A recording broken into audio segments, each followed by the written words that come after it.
بسم الله الرحمن الرحيم الحمد لله حمد الشاكرين والصلاة والسلام على أشرف الأنبياء سيدنا محمد وعلى آله وصحبه أجمعين اللهم صل وسلم وبارك على سيدنا محمد طب القلوب ودوائها ونور الأبصار وضيائها وعافية الأبدان وشفائها وصلى الله وسلم وبارك على سيدنا محمد كلما ذكرك الذاكرون وغفل عن ذكرك الغافلون. Today inshallah we are covering the epistle. Risalah. Epistle is like a short work that may cover a page or two if written down. The work of whom? Al-Imam Ibrahim al-Bajuri rahimahullah ta'ala, who passed away in the year 1276, around that period, Hijri, Islamic dates. So he wrote a summarized work on al-Tawhid, oneness of Allah subhanahu wa ta'ala. These are essential beliefs which every Muslim must know. He says, rahimahullah ta'ala, يجب على كل مكلف. It's essential upon every mukallaf. What is mukallaf? A mukallaf is a person who is legally obliged. He must know. Meaning in Sharia of Allah subhanahu wa ta'ala, he's responsible. He has a responsibility. What is that responsibility? One of them is to know Tawhid. How does a person become a mukallaf? A mukallaf is a person who reaches the age of maturity. Once he reaches the age of maturity, he has aql, his intellect and sanity. And then there are other conditions which are mentioned, which are essential upon the mukallaf, for a person to be deemed a mukallaf. And then there are those things which are fard on that mukallaf, like knowing salah, how to pray. But the first thing is knowing Tawheed, knowing Allah subhanahu wa ta'ala. So he states, ala kulli mukallafin, every mukallaf, a person who is obliged by Sharia, an ya'rifa, that he must know. What must he know? Ma yajibu fi haqqihi ta'ala. What is essential in the right of Allah subhanahu wa ta'ala? What is wajib for Allah subhanahu wa ta'ala? What is wajib? Wajib is that which never changes. Wajib is that which never changes. Wajib is that which is essential. It does not undergo any change. ما يجب في حقه تعالى وما يستحيل, and what is impossible. What is impossible to be ascribed to Allah subhanahu wa ta'ala, وما يجوز, and what is possible. So in total, three things every Muslim must know. What is essential for Allah subhanahu wa ta'ala, what is mustahil, impossible, and what is permissible. Because you can never do dhikrullah without knowledge of the madhkur. You can never remember Allah without knowledge of the one you are remembering. He states, فَيَجِبُ فِي حَقِّهِ تَعَالَى. The first thing which is essential for every Muslim to know, what is necessary for the right of Allah subhanahu wa ta'ala, al-wujud, existence. So whenever you asked what is the first attribute we ascribe to Allah subhanahu wa ta'ala, you must say al-wujud, existence. وَضِدُّهُ al-adamu, its opposite is non-existence. So al-wujud is necessary for Allah, wajib for Allah. Its opposite, which is al-adam, non-existence, is mustahil, impossible for Allah. So Then he says, وَالدَّلِيلُ عَلَى ذَلِكَ. So if a believer is asked with regard to the basic proof of his iman, how do you know Allah exists? Because someone was telling me today that they asked a Muslim, after the person requested, please do dua that I pass away on iman. So the person asked, if you were asked to prove your faith, meaning establish your faith through dalil, proof and evidence, would you be able to do so? He said no. So how can he hope to die on iman when he does not even know the basis for his iman? So it's essential for every Muslim to know the basis of his iman. So the proof for the existence of Allah subhanahu wa ta'ala, wujudu hadhi al-makhluqat, the very existence of creation. If someone asks, how do you know creator exists? You simply signify to him that the very existence of creation points out to the existence of a creator. Wujudu hadhi al-makhluqat. ويجب في حقه تعالى القدم. It is essential for us to acknowledge that it is wajib, essential in the right of Allah subhanahu wa ta'ala to have the divine attribute of al-qidam. What is al-qidam? Al-qidam is pre-existence, meaning Allah subhanahu wa ta'ala being beginningless, without beginning. وَمَعْنَاهُ, the meaning of this, أَنَّهُ تَعَالَى لَا أَوَّلَ لَهُ. The meaning of this, that Allah subhanahu wa ta'ala لَا أَوَّلَ لَهُ, you cannot say he has an inception point, a point at which he started. لَا أَوَّلَ لَهُ, there is no first for him. وَضِدُّهُ الْحُدُوثُ, the opposite to this is al-huduth, which is contingency, that coming into existence after non-existence. That's impossible. So the first attribute we have covered is al-wujud, that Allah subhanahu wa ta'ala exists. Its opposite is what? Al-adam, non-existence. The second attribute is what? Al-qidam, that Allah subhanahu wa ta'ala is beginningless, that he does not have a beginning. The opposite to this is al-huduth. What is al-huduth? To ascribe to Allah subhanahu wa ta'ala a beginning. This is impossible. So he states, وَالدَّلِيلُ عَلَى ذَلِكَ, what is the proof for the fact that Allah subhanahu wa ta'ala has no beginning? أَنَّهُ لَوْ كَانَ حَادِثًا, that if he were contingent, the word for huduth is contingent, meaning something coming into existence after non-existence. If he were hadith, meaning contingent, meaning coming into existence after non-existence, لَحْتَاجَ إِلَى مُحْدِثٍ وَمُحَالٌ, he would need an originator, someone who brought him into existence, and this is impossible. Now, why is this impossible? The reason for this being impossible is that it would lead to eternal regression forever. That if Allah had a creator, then that creator would need a creator, and then that creator would need a creator, and that creator would need a creator. This is eternal regress.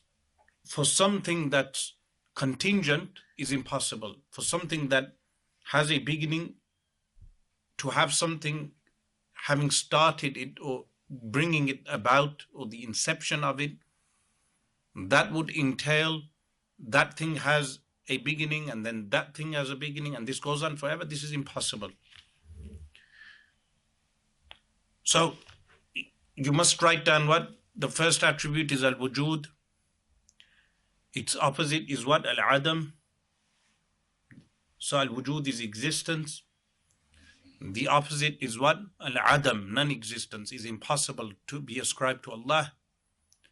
The second, Al-Qidam, that Allah subhanahu wa ta'ala is beginningless. He has no beginning. And the opposite is what?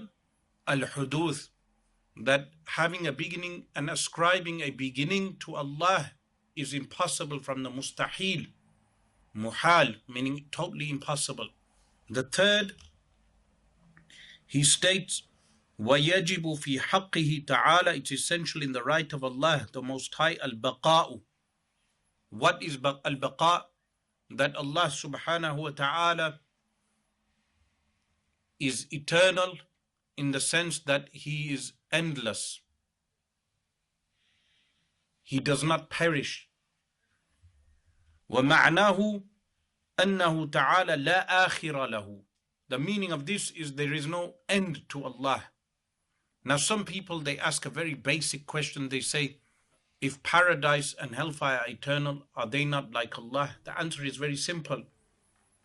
That hellfire and paradise have a point of inception when they came into existence. That would entail that they are hadith, they are contingent.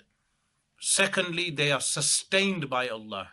So when we say paradise is eternal, it's eternally sustained by Allah subhanahu wa ta'ala, but it has a beginning point. Everything has a beginning point, a point of inception.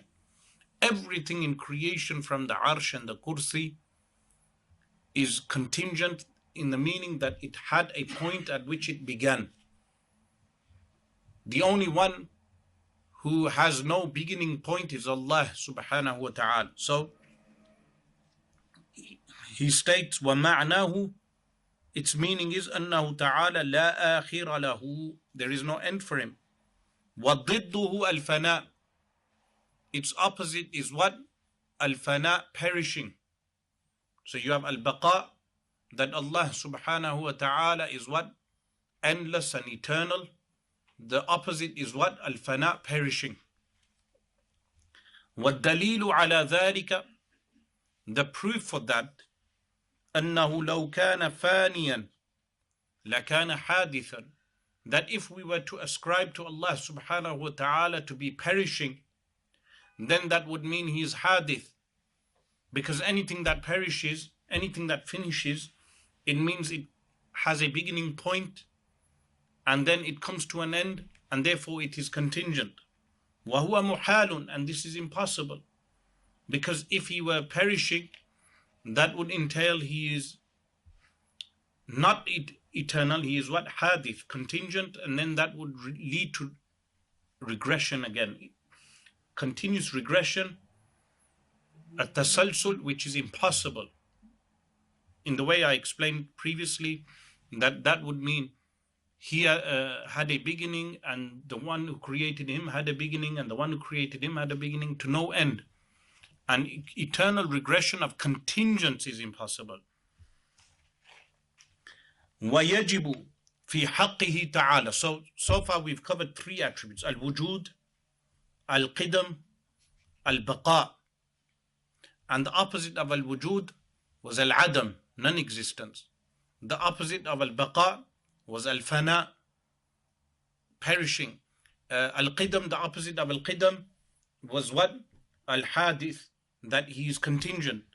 After this, the author states, وَيَجِبُ, it is essential في حقه تعالى, in the right of Allah Most High, al-mukhalafatu lil-hawadith, His opposition to the contingent, meaning He bears no resemblance to makhluk. Everything that is makhluk, Allah subhanahu wa ta'ala bears no resemblance to that. And this is why anyone within the makhluk who claims divinity or a resemblance to Allah subhanahu wa ta'ala, we know the falsehood nature, the false nature of his claim. How do we know the false nature of his claim? By the very fact that he bears resemblance to creation itself. Anything that bears resemblance to creation itself, to makhluk itself, cannot be the creator. So Allah subhanahu wa ta'ala bears no resemblance to creation.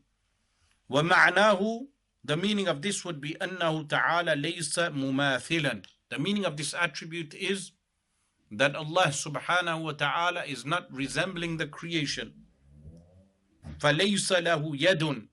We do not ascribe to Allah a limb. A limb. Yadun here means a limb, not the attribute of Allah. A limb, which is a hand, which is a limb or an appendage. That is impossible. Similarly, wala aynun. An ayn, which is what? An organ. Allah subhanahu wa ta'ala is transcendent of that. Wala udhunun, neither ears. ولا غير ذلك من صفات الحوادث, and neither anything else which is the attributes of al-hawadith, of the contingent. Allah subhanahu wa ta'ala bears no resemblance to al-makhluqat, or al-makhluq, to the hawadith, the contingent things. وضدها, the opposite is what? Al-mumathalatu, resemblance. What is the proof for this? The basic proof. وَالدَّلِيلُ عَلَى ذَلِكَ أَنَّهُ لَوْ كَانَ مُمَاثِلًا لِلْحَوَادِثِ, that if Allah subhanahu wa ta'ala bore resemblance to the makhluk, to the creation, لَوْ كَانَ مُمَاثِلًا لِلْحَوَادِثِ لَكَانَ حَادِثًا, he himself would be contingent.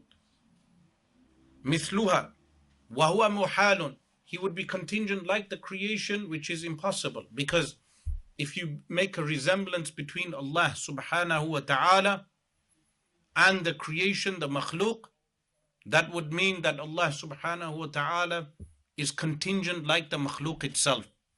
So we have which attributes? Al-wujud, al-qidam, al-baqa, al-mukhalafatu lil-hawadith.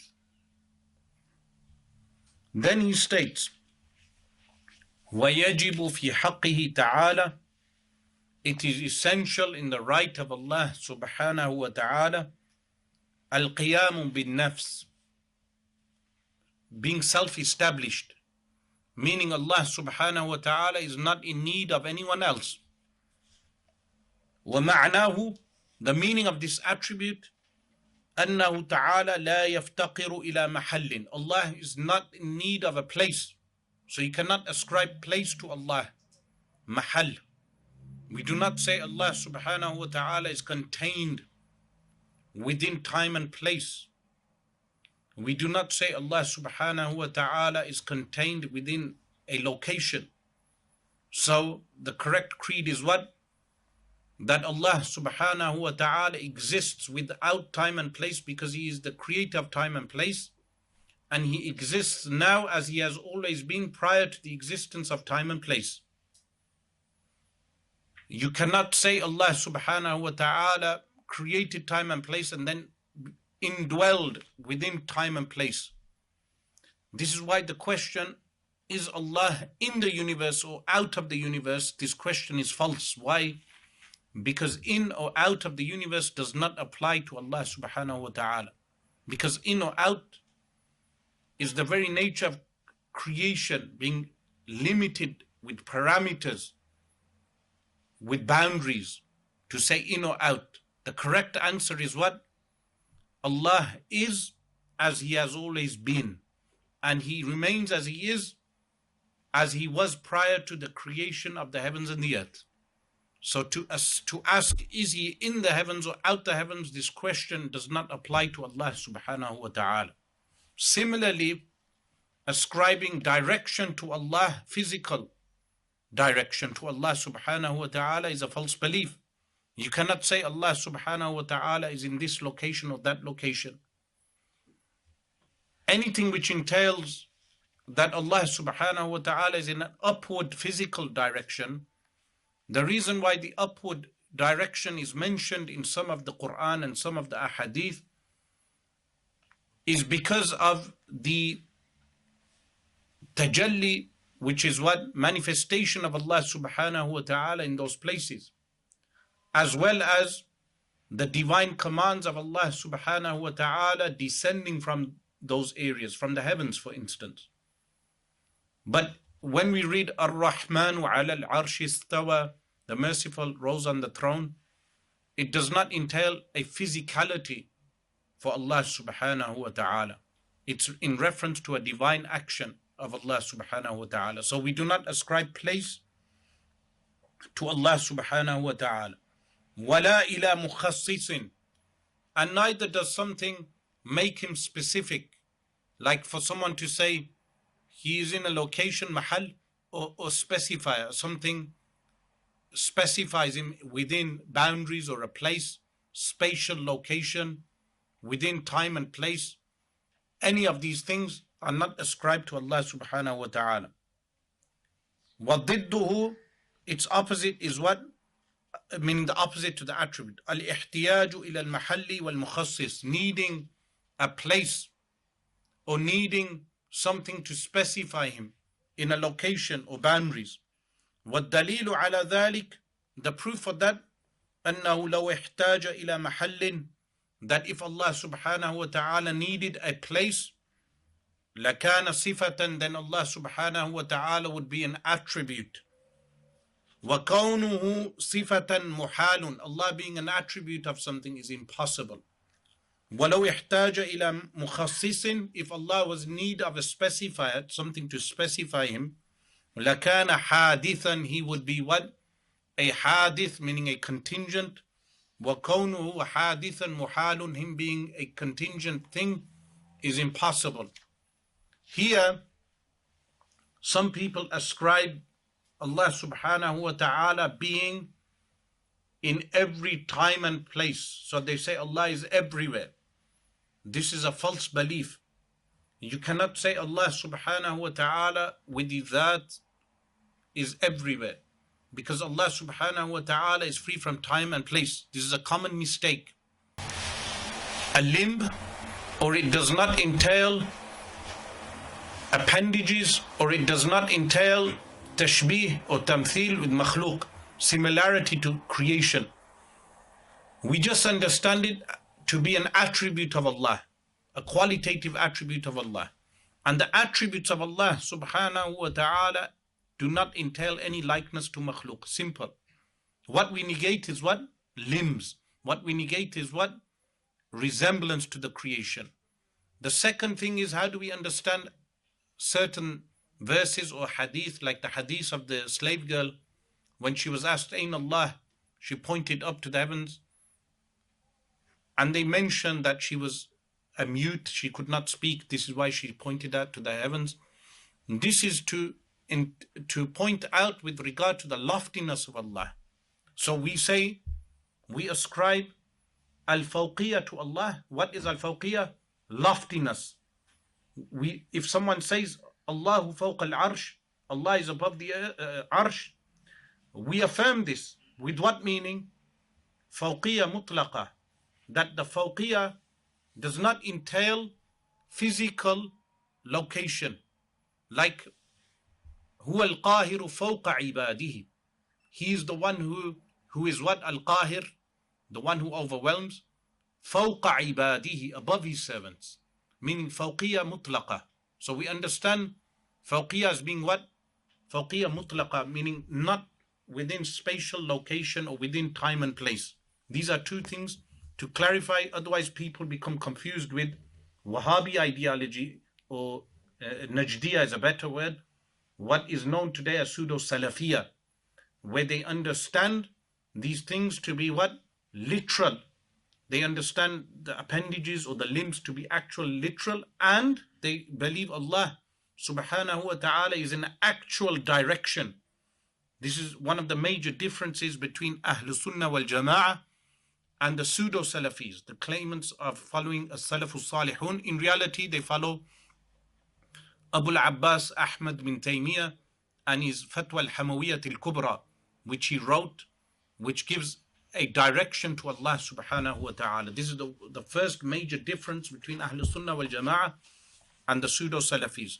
So we do not understand if we read the Quran or the Hadith, like we read Wajhullah, which translates as the face of Allah, we do not understand that to be a face like the face of makhluk. We understand it to be an attribute, a qualitative attribute. Qualitative attribute means it is an attribute like as-sam'u wal-basar, divine hearing and divine sight. It doesn't mean a physical organ. It doesn't mean any resemblance to the makhluk in any way whatsoever. So after this, the author rahimahullah ta'ala states, وَيَجِبُ فِي حَقِّهِ تَعَالَى الْوَحْدَانِيَةُ فِي الذَّاتِ. It's essential in the right of Allah subhanahu wa ta'ala, الْوَحْدَانِيَةُ فِي الذَّاتِ, oneness in essence, the aseity of Allah, oneness in essence, وَفِي الصِّفَاتِ, and in His divine attributes, وَفِي الْأَفْعَالِ, and in His divine actions.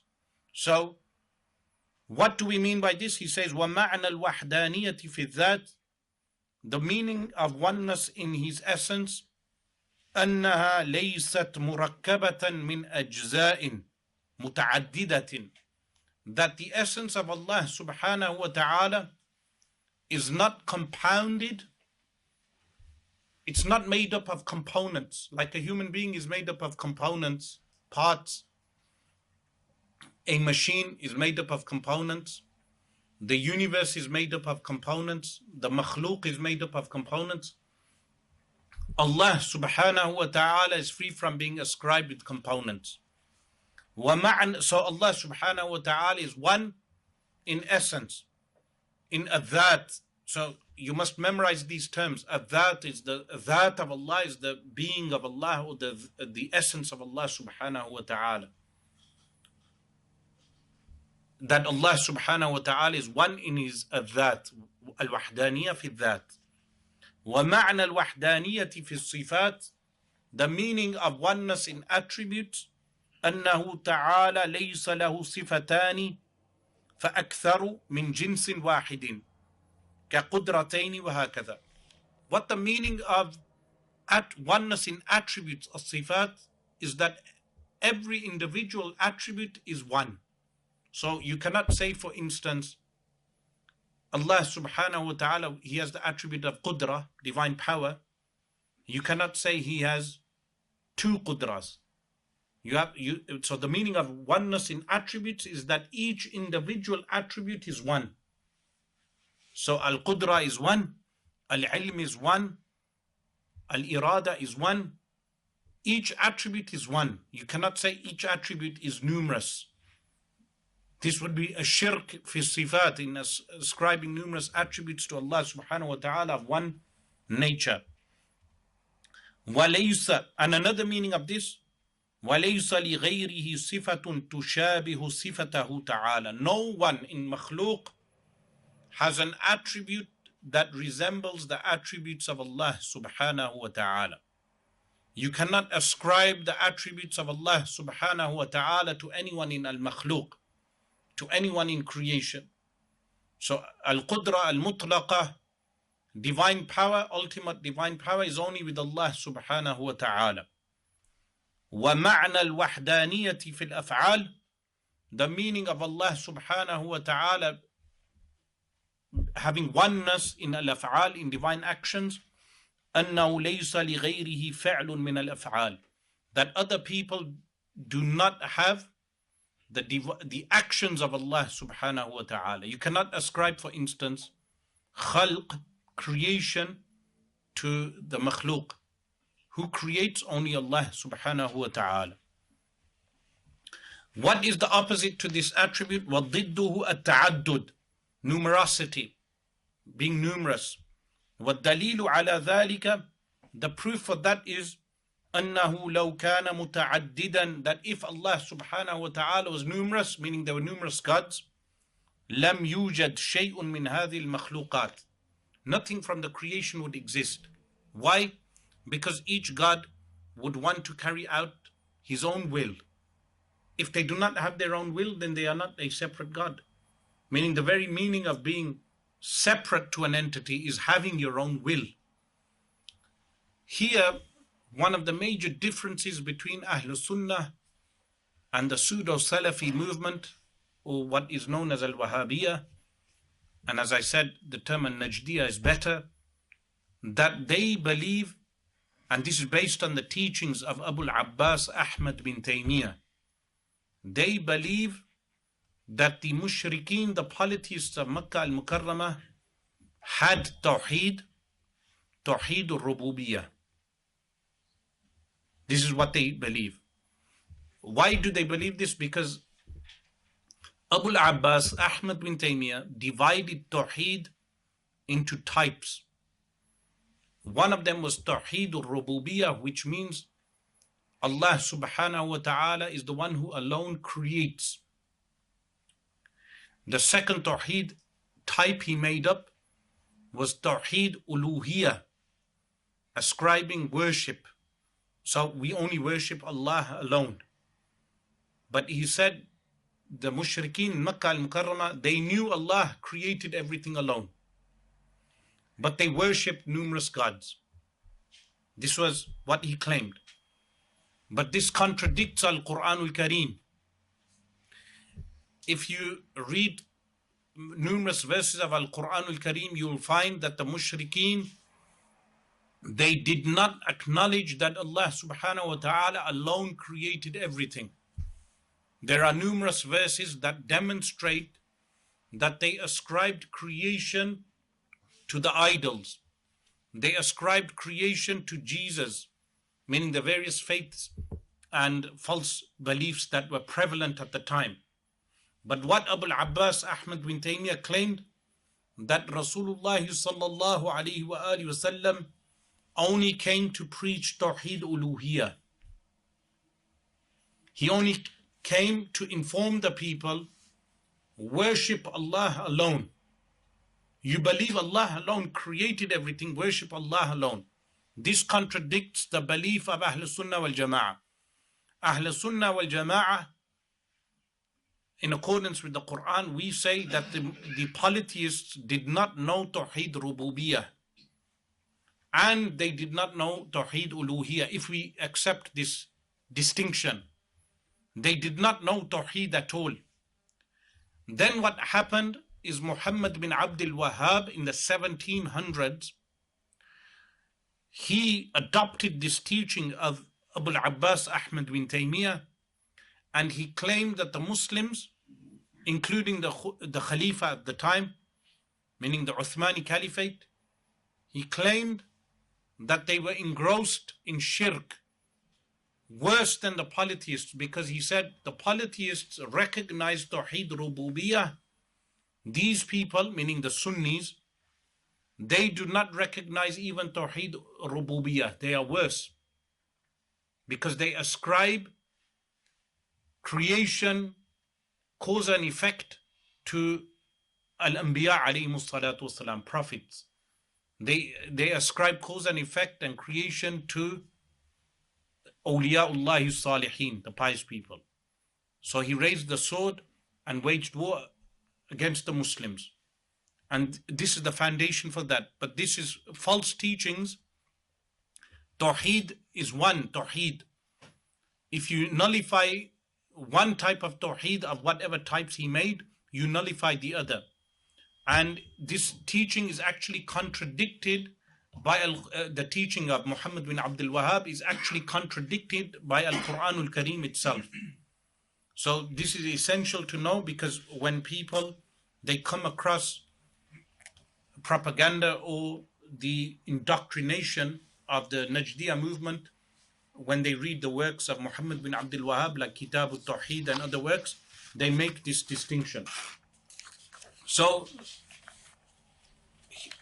far we have covered al-Wujud, al-Qidam, al-Baqa, al-Mukhalafatu lil-Hawadith, al-Qiyamu bin-Nafs, al-Wahdaniyya. And we also covered the opposites. So the opposite to each attribute is impossible to be ascribed to Allah subhanahu wa ta'ala. وَيَجِبُ فِي حَقِّهِ تَعَالَى الْقُدْرَةُ. It's essential to ascribe to Allah subhanahu wa ta'ala al-Qudrah. What is al-Qudrah? Divine power. وَهِيَ صِفَةٌ قَدِيمَةٌ. It is an eternal attribute. قَائِمَةٌ بِذَاتِهِ تَعَالَى. Established with the essence of Allah subhanahu wa ta'ala. So, يُوجِدُ بِهَا. Allah subhanahu wa ta'ala brings into existence with it. وَيُعْدِمُ. And He takes out of existence. وَضِدُّهَا الْعَجْزُ. The opposite to this attribute is what? Is al-ajz, inability. So we ascribe al-qudra to Allah. What is the proof? Meaning, we have the textual proof. What is textual proof? Textual proof is what is from Quran and Sunnah. Textual proof. But we have rational proof from the mind also. وَالدَّلِيلُ عَلَى ذَلِكَ. The proof for that is أَنَّهُ لَوْ كَانَ عَاجِزًا. That if we ascribe inability to Allah, لم يوجد شيء من هذه المخلوقات. Nothing would be in existence from this creation. لم يوجد شيء من هذه المخلوقات. So the very existence of the creation entails that Allah subhanahu wa ta'ala is ascribed with what? Al-Qudra. A point here to be made is that Al-Qudra, the divine power of Allah subhanahu wa ta'ala, is only associated with mumkin, those things which are possible.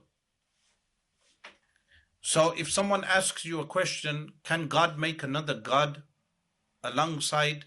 The answer is this relates to impossibilities. Why? Because the very meaning of another God is someone who is pre-eternally existing. You cannot bring into existence someone who is pre-eternally existing. This is a contradiction. Similarly, a false question some atheists ask, can God create a boulder so heavy that He Himself cannot raise the boulder? The answer is, this question is faulty. Why is the question faulty? Because in effect the questioner is asking, can God Himself make Himself incapable? The answer is, the divine power does not relate to impossibilities. So when the Quran states, إِنَّ اللَّهَ عَلَى كُلِّ شَيْءٍ قَدِيرٌ, indeed Allah is upon everything able or all-powerful, qadir, the meaning of this is that Allah subhanahu wa ta'ala is powerful over everything possible. Even if you check Tafsir Jalalain, you'll find he mentions ala kulli shay'in, in brackets he mentions mumkin, everything that's possible. And this is where the dispute arose in India in the 1800s due to a man named Ismail al-Dahlawi and then his follower Rashid Gangohi, where they claimed that Allah, if He wanted, He has power over lying, but He chooses not to do so. This is what he mentions in his fatwa, and it led to the writing of Taqdees al-Wakil عن توهين الرشيد والخليل by al-Allama Ghulam Dastagir al-Qusuri rahimahullah. And that is what led to the initial disputes as what is known as the Deobandi sect or the madrasa of Deoband and Ahl Sunnah wal Jama'ah. In opposition to whom? To Ahl Sunnah wal Jama'ah in the subcontinent. This debate arose in the subcontinent. Some of the ulama in the Middle East, what is known as the Middle East, became aware of it in that time. In today's day and age, many of them are unaware of the actual disputes. But this was one of the initial disputes. And it led to other disputes also. But the correct belief is what? The main thing is that we know the correct belief. The correct belief is that the qudra of Allah subhanahu wa ta'ala does not relate to impossibilities. So kidb or kadhib, lying, is an impossibility. We do not say Allah has the ability to lie and then chooses not to lie, because then we will ask, How do you know he's truthful? They will say the Quran. This leads to circular reasoning. How do you know the Quran is truthful? Because he has told us.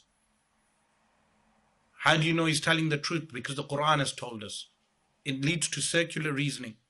The correct answer is what?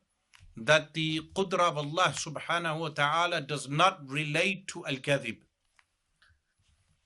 Then the author states, وَيَجِبُ فِي حَقِّهِ تَعَالَى الْإِرَادَةُ.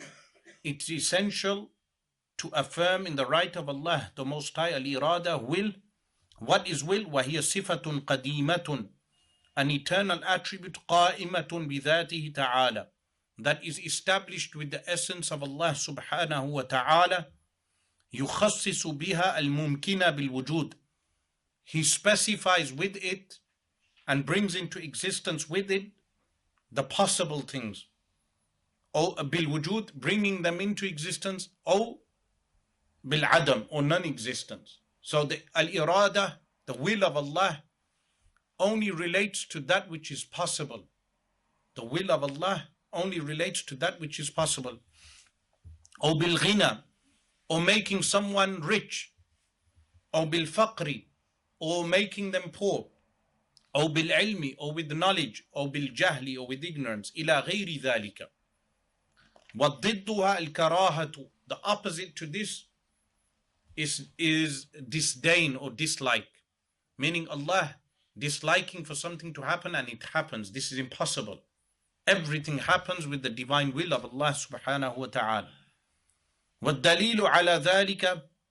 The proof for that, أَنَّهُ لَوْ كَانَ كَارِهًا. That if Allah subhanahu wa ta'ala disliked for something to happen, لَكَانَ عَاجِزًا. He would be unable to do, meaning he would be described with inability, عاجز.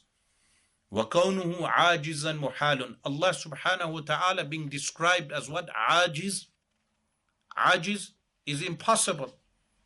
So inability is to ascribe inability to Allah subhanahu wa ta'ala is muhal, impossible. Then the author states, وَيَجِبُ فِي حَقِّهِ تَعَالَى الْعِلْمُ. It's essential to ascribe to Allah subhanahu wa ta'ala al-ilm, knowledge, divine knowledge.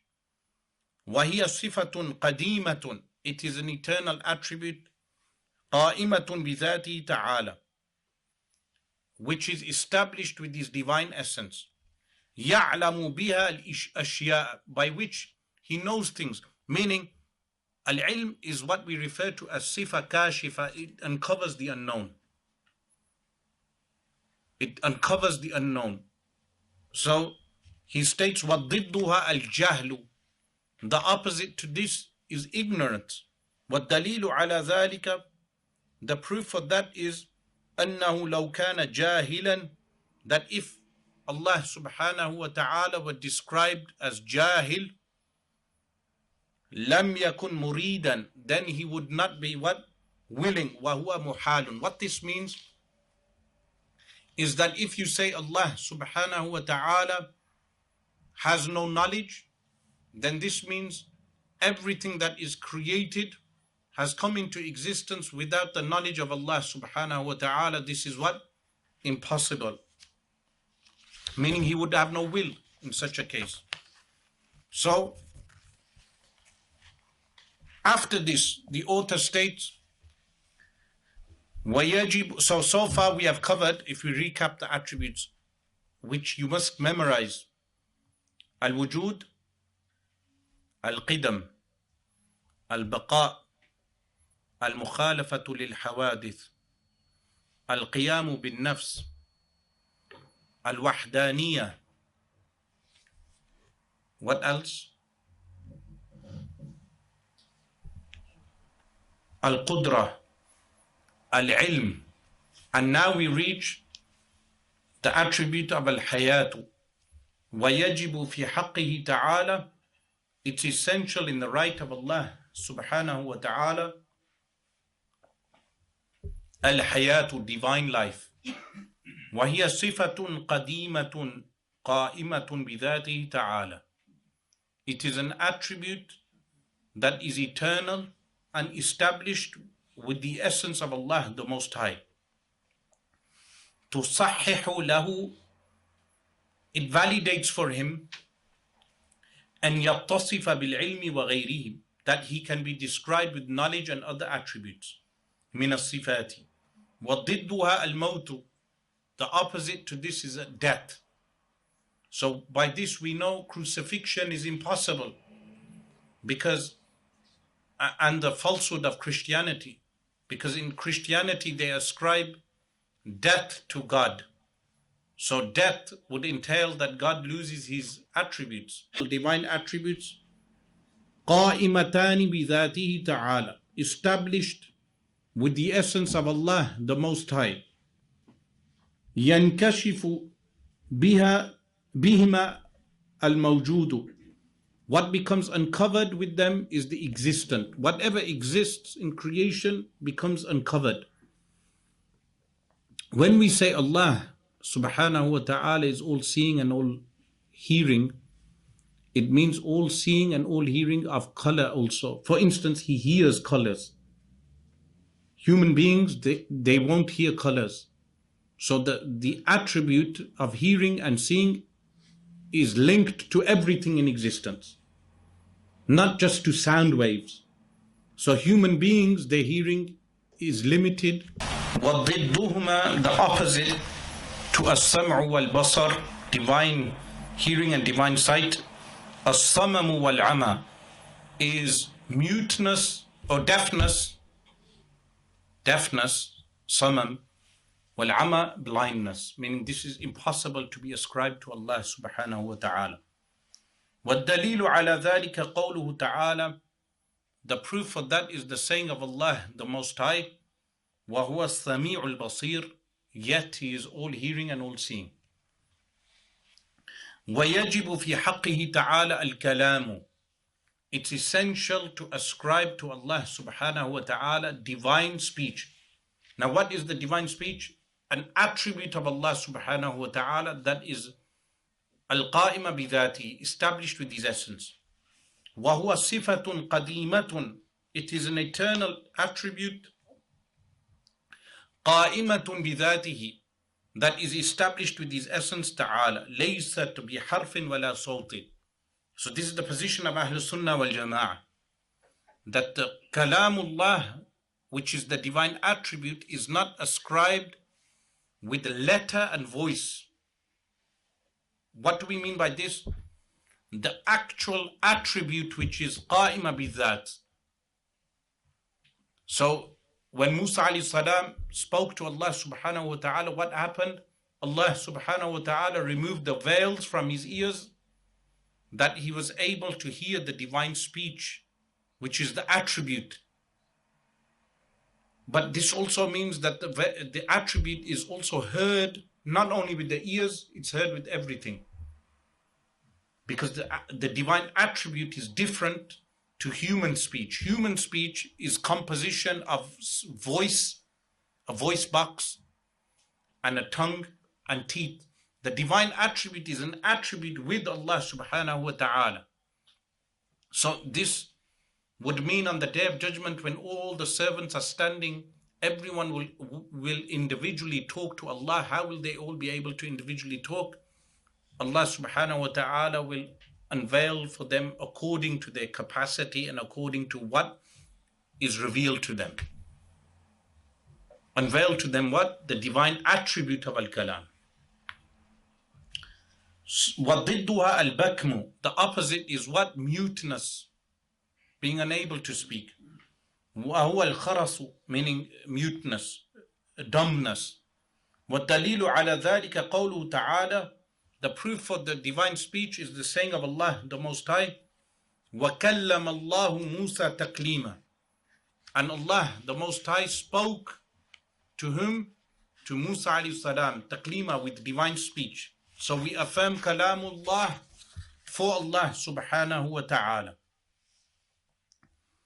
So these last 7 attributes, which are known as sifatul ma'ani. Sifatul ma'ani is qualitative attributes. What were they? Al-ilmu, al-qudratu, al-hayatu, al-iradatu, al-sam'u wal-basar, and al-kalam. These are 7 attributes. They are known as sifatul ma'ani, qualitative attributes. What do we mean by qualitative attributes? Qualities, sifat of Allah subhanahu wa ta'ala. Do the Ahlul Sunnah wal Jama'ah, which is the Ash'aris and the Maturidis and the Ahlul Athar, do they limit the attributes to 7? The answer is no. Because this is what the pseudo-Salafis do, is they spread false information. They say that the Ahlul Sunnah wal Jama'ah limit the attributes to 7. This is false. We ascribe all the other attributes also, but we say it's essential for every Muslim to know these 7 and the additional 7, and if you add all of them, making 20 in total, it's essential for every Muslim to know them in detail, or sufficient detail to be able to give a basic answer on those attributes. But do we negate Yadullah, Wajhullah, all these things that have been mentioned in the Quran and Sunnah? The answer is no. We affirm them also as qualitative attributes. What we do not do is take them on the apparent in the meaning of being a limb. Being a limb, we negate that. But we do not negate them as attributes of Allah subhanahu wa ta'ala. So then the author lists 7 other attributes which are known as as-sifatul ma'nawiyyah. What are these as-sifatul ma'nawiyyah? He states, وَيَجِبُ فِي حَقِّهِ تَعَالَى, it's essential in the right of Allah the Most High, كَوْنُهُ قَادِرًا, Him being all-powerful. وَضِدُّهُ كَوْنُهُ عَاجِزًا, the opposite of it is Him being what? Unable. وَالدَّلِيلُ عَلَى ذَلِكَ دَلِيلُ الْقُدْرَةِ, the proof for that is the proof of al-Qudra. So Allah being al-Qadir. So firstly we ascribed al-Qudra to Allah. Now we say Allah is al-Qadir, the all-powerful. Similarly, وَيَجِبُ فِي حَقِّهِ تَعَالَى كَوْنُهُ مُرِيدًا, Allah subhanahu wa ta'ala, it's essential in His right to being what? All-willing. وَضِدُّهُ كَوْنُهُ كَارِهًا, the opposite is what? Him being disliking, meaning to bring something into existence and it comes into existence. This is impossible. Everything only comes into existence with the divine will of Allah subhanahu wa ta'ala. وَالدَّلِيلُ عَلَى ذَلِكَ الْإِرَادَةُ, دَلِيلُ الْإِرَادَةِ, the proof for that is the same proof of the divine will. So the proof is the same.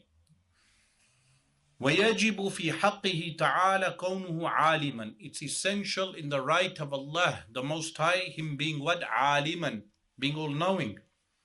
وَضِدُّهُ كَوْنُهُ جَاهِلًا, the opposite of this is Him being jahil. وَالدَّلِيلُ عَلَى ذَلِكَ دَلِيلُ الْعِلْمِ, the proof for that is the same proof of al-ilm. وَيَجِبُ فِي حَقِّهِ تَعَالَى كَوْنُهُ حَيًّا, it's essential in His right that He is all living. وَضِدُّهُ كَوْنُهُ مَيِّتًا, the opposite to this is Him being dead. وَالدَّلِيلُ عَلَى ذَلِكَ دَلِيلُ الْحَيَاةِ, the proof for that is the proof of life. وَيَجِبُ فِي حَقِّهِ تَعَالَى, it is also essential in the right of Allah the Most High, كَوْنُهُ سَمِيعًا بَصِيرًا, Him being all hearing and all seeing. وَضِدُّهُمَا, the opposite to them, كَوْنُهُ أَصَمَّ, Him being what? Deaf.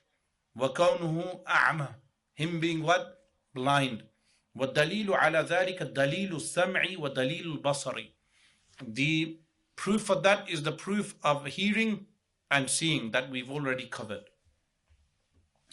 وَيَجِبُ فِي حَقِّهِ تَعَالَى كَوْنُهُ مُتَكَلِّمًا, it's essential in the right of Allah subhanahu wa ta'ala being what? Mutakallim, speaking.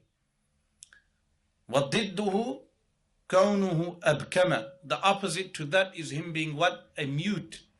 وَالدَّلِيلُ عَلَى ذَلِكَ, what is the proof for that? دَلِيلُ الْكَلَامِ is the same proof that we covered in Kalam, which was وَكَلَّمَ اللَّهُ مُوسَى تَكْلِيمًا, the Quran states that Allah spoke to Musa alayhi salam. In total, these are how many attributes? 20 attributes. So we have covered 20 essential wajib attributes of Allah subhanahu wa ta'ala. We have also covered the opposites. So those opposites are impossible to be ascribed to Allah subhanahu wa ta'ala. In total, we have covered 20 attributes which are necessary for Allah subhanahu wa ta'ala. Are the attributes of Allah limited to these 20? The answer is no. The attributes of Allah are not limited. But what we say, these 20 are essential for every Muslim to know, in order that he knows Allah subhanahu wa ta'ala. Similarly, the opposites are impossible to be ascribed to Allah subhanahu wa ta'ala. Then the author states, وَالْجَائِزُ فِي حَقِّهِ تَعَالَى. What is possible for Allah? He mentions one thing. فَعْلُ كُلِّ مُمْكِنٍ. Carrying out every possible thing, أو تَرْكُهُ, or abandoning it. So doing everything which is possible or leaving it. This is possible. وَالدَّلِيلُ عَلَى ذَلِكَ. The proof for that is what? أنه لو وجب عليه سبحانه وتعالى فعل شيء أو تركه. That if it were essential upon Allah, glorified and high is He, فعل شيء أو تركه, doing something or abandoning it, لصار الجائز واجبا أو مستحيلا. The possible would become necessary or impossible, وهو محال. And this is impossible in itself. What that means, Allah subhanahu wa ta'ala is not forced or compelled to do anything. There are some public speakers, ignorant public speakers, who sit on the minbar within Ahl Sunnah wal Jama'ah masajid, who say things sometimes that contradict the beliefs of Ahl Sunnah wal Jama'ah. Things like believing that the nur of the Prophet sallallahu alaihi wasallam is created from the essence of Allah subhanahu wa ta'ala. This is wrong. This is a false belief. Ahl Sunnah wal Jama'ah do not believe that the nur of the Prophet sallallahu alaihi wasallam was created from the dhat of Allah. Waliyadh billah, this is shirk. But you will get sometimes ignorant speakers sometimes saying some of these things. Similarly, you will get some people saying Allah was compelled to create the universe for the Prophet sallallahu alaihi wasallam. You cannot say this. You cannot say Allah subhanahu wa ta'ala, it is wajib upon him to have created the Prophet sallallahu alaihi wasallam. So what happens when these ignorant people say these type of statements? That gets ascribed to Ahl Sunnah wal Jama'ah, and it tarnishes the Ahl Sunnah wal Jama'ah, that people cannot distinguish between our correct beliefs and our false beliefs. So then they label everyone as being from that set of beliefs. It's essential for everyone to know that ascribing these things is falsehood. So similarly, some of them, when they mention Qissatul Isra wal Mi'raj, the ascension, they will say the Prophet sallallahu alaihi wasallam was in close proximity to Allah. One of them, during the speech, he said, he demonstrated physically, saying the Qaba Qawsain, the two bow lengths, he understood that to mean closeness to Allah in physical proximity. This is false beliefs. So the meaning of Nurun min Nurillah, a light from the lights of Allah, like in Durud Taj, for instance, the meaning of that is what? A light created by Allah. This is min ibtida'iyah. Min ibtida'iyah. What is min ibtida'iyah? The beginning of something or the inception of something was by Allah. So the meaning is that Allah created the light, not from His essence, meaning Allah subhanahu wa ta'ala. We didn't cover an attribute known as an-nur in that sense, because Allahu nuru samawati wal ard, The meaning of that is what? Allah is munawwiru samawati wal ard. He is the one who creates the light of the heavens and the earth. Allah is the one who creates the light of the heavens and the earth. Nur samawati wal ard means munawwiru samawati wal ard. You check the commentaries of the Quran, you will find this. So to believe Allah took a part of himself, and some of them, they give other examples, these type of analogies must be avoided. Then people, they tarnish the entire Ahl Sunnah wal Jama'ah. Also with practices of bid'ah that we have around the graves, the exaggeration, ghulub around the graves, like circumambulation, sajda at the graves, kissing the graves, exaggerating around the graves, all of these actions, people then ascribe it to Sunni Muslims or make that something to be essential of Sunni Islam, when in reality it's practices, ritual practices of certain areas and people, but they have no basis in the Quran and Sunnah. They have no basis in fiqh. So it's essential for us Sunni Muslims to warn people with regard to bid'ah in action also. Bid'ah in belief, having false beliefs, but also bid'ah in action. Like some people, they ascribe isma. What is isma? Being unable to do sins to their shaykh, to their peer. This is false beliefs, because isma is only for Anbiya alayhimu salatu wassalam. And so we must warn people with regard to bid'ah in belief, but also bid'ah in practice, exaggeration, ghulub in practices also. Then the author, rahimahullah ta'ala, he goes on to the attributes in the messengers alayhimu salatu wassalam, the prophets and messengers alayhimu salatu wassalam. And inshallah, next month, we'll continue from these attributes of the messengers alayhimu salatu wassalam. Inshallah, we will complete the book in the next session. Walhamdulillahi Rabbil Alameen.